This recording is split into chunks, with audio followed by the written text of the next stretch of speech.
4600 also has a section on metrics. These are safety performance indicators, SPIs.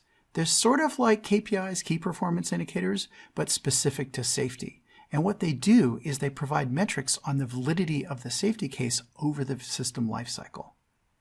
As an example, if you have a pedestrian who's about to step on a road, you have to have some sort of safety metric that says how close you're allowed to pass to a pedestrian, and it's going to be context dependent, probably based on the area, the local customs, the speed of the vehicle, and so on.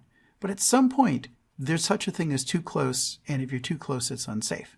So the SPI would say, for example, how often do you encroach upon a pedestrian closer than you really should for safety?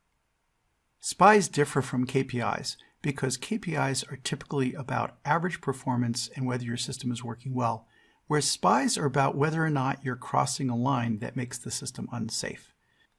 Another type of SPI is based on assumption validity. For example, you may have a system that tolerates gaps of up to so many meters in lane markings. Now you may say in your ODD, in fact, that's true of all the lane markings. But when the day comes that a lane marking is obscured and that's not true, you need to know that that's been violated. So the SPI metric in this case is how often do your assertions about what the world looks like actually prove out to be incorrect. Hopefully not too often, but that's why you keep a SPI to check on that. Or, for example, you might assume that there's a certain very low false negative correlated rate between camera and LiDAR returns.